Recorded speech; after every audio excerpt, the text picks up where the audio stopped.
Debout Congolais, unis par le sang, unis dans l'effort pour l'indépendance.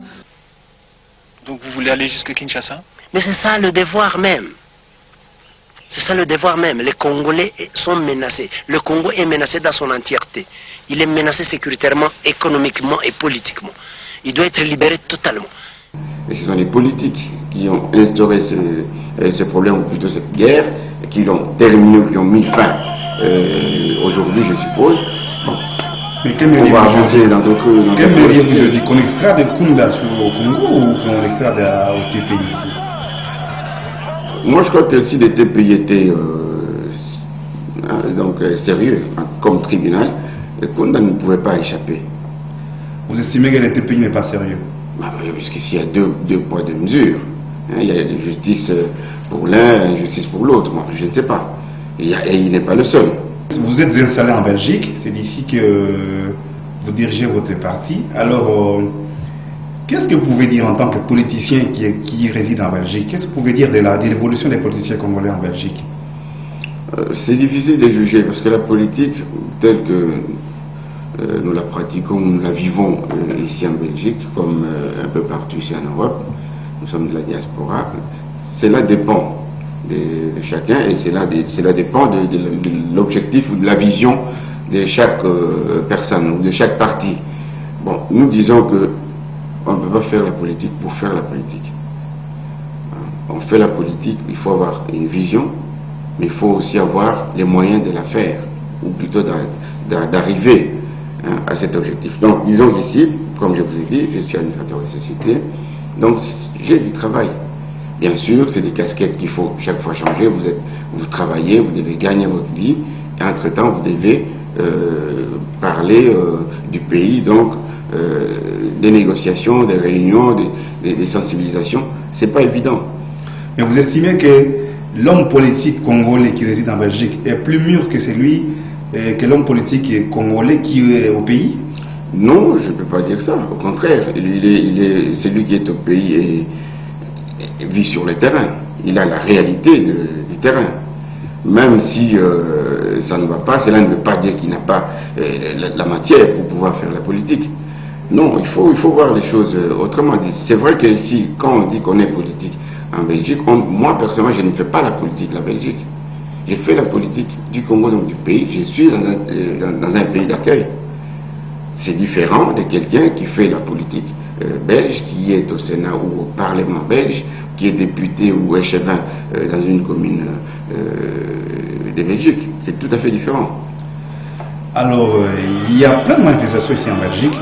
Est-ce qu'il existe comment vous vous contactez s'il y a une coordination des partis politiques en Belgique ou ça se passe comment? Coordination, je peux pas le dire. C'est-à-dire qu'on se connaît tous presque. On se connaît tous, on a des moyens de communication par téléphone, par internet, par fax et tout et tout. Donc on se communique, on se réunit, on se voit, on manifeste. Mais la manifestation n'est pas tout, hein, parce que c'est une histoire qui dure depuis l'éternité. Il faut manifester, c'est une façon, ou c'est une partie des choses politiques. Et ce n'est pas tout. Oui, mais parce que les Congolais, on se connaît, on dit toujours qu'il y a des corrompus dans les rangs. Alors, est-ce que vous faites attention à ça? Parce qu'on ne sait jamais qui est qui dans les milieux politiques. Estimez-vous qu'il y a plein de vendus dans le milieu politique ici en Belgique? Bon, personnellement, je n'en connais pas. Les vendus, il y en aura toujours. Les corrompus, il y en aura toujours. Hein, donc, c'est pas ça le problème. Le problème, c'est de savoir où on veut en venir. Qu'est-ce qu'on veut de ces pays-là? Tôt ou tard, ça y est, d'ici 2 ans, 3 ans, 4 ans, si on ne fait pas attention, on risque de se retrouver comme si on était, je sais pas, dans la jungle, puisque c'est ce qui se passe aujourd'hui. On ne reconnaît plus rien. Les violations de la Constitution qui sont constatées par le président de la République lui-même. On a vu le cas de l'Assemblée nationale. On a vu le cas des guerres à l'Est. On a vu pas mal de choses. La démission de Caméré ne fait que c'est une simple formalité. Hein. Et donc il ne devait que démissionner. Mais en réalité, tout ce qui s'est passé On est au courant, on sait que les députés ont été corrompus pour pouvoir le démettre, ou plutôt les pousser à la porte des sorties. Alors, qu'est-ce que vous pouvez dire? Ça décolle au pays ou ça ne décolle pas? Parce qu'il y a les 5 chantiers dont on parle souvent. Qu'est-ce que vous pouvez penser de ces projets? Le projet de 5 chantiers, comme je l'ai dit toujours dans d'autres fois, je disais que les 5 chantiers, c'est un mot, ou c'est un slogan. On a connu des slogans, des mots comme 5 chantiers, objectif 80, plan Mobutu, plan quinquennal et consorts, mais rien n'a été fait. C'est-à-dire que c'est une façon pour lui, en tout cas, de se réveiller, ou plutôt de se donner un peu de crédit vis-à-vis de la population, vis-à-vis de ceux qui l'ont élu, évidemment, et de les calmer. Mais ce pays, pour moi, avec le président actuel au pouvoir, le pays sera dans un état piteux, comme d'habitude, comme toujours. Il y a des preuves, les Chinois sont là.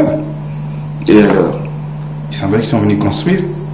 Les Chinois construisent chez eux, ça c'est vrai, ils ont construit chez eux. Chez nous aussi. Ils commencent à casser les boulevards, tu et tout. Oui, casser les boulevards. Je n'ai pas dit que les Chinois ne travaillaient pas, au contraire, c'était des grands travailleurs. Ils ont fait le stade Camagnola, ils ont fait le palais du peuple. C'est des exemples qui sont déjà parlants. Mais c'est par rapport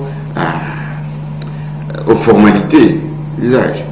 Sur les fameux 5 chantiers, quelles étaient les formalités au départ? Quels étaient les accords? Parce que les Chinois qui sont sur place, c'est des Chinois qui ont été envoyés par le gouvernement, ou c'est des Chinois qui viennent d'eux-mêmes? Ça aussi, il faut le savoir. Parce que s'il y a des pays qui s'en sortent, parce qu'on ne peut pas dire corruption zéro, on ne sait pas. S'il y a des pays qui s'en sortent sans la corruption flagrante, comme ça se passe chez nous, c'est que nous pouvons aussi le faire, nous pouvons aussi en sortir. Sauf que chez nous, on ne veut pas. On ne veut pas sortir de la corruption. On ne veut pas arrêter la corruption. Les gens ne veulent pas. C'est ça le problème. Parce que lorsque vous avez un salaire, c'est un exemple simple que j'ai toujours donné.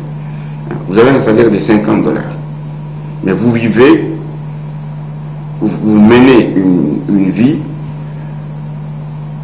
qui peut déboucher à 3 à 4 000 $ mensuels.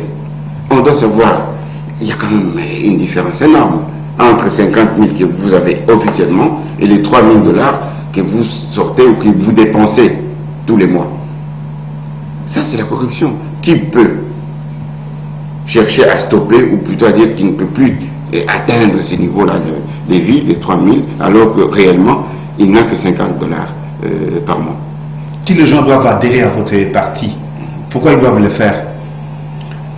Mais vous savez, les partis, comme je venais de le dire, chaque parti a un programme.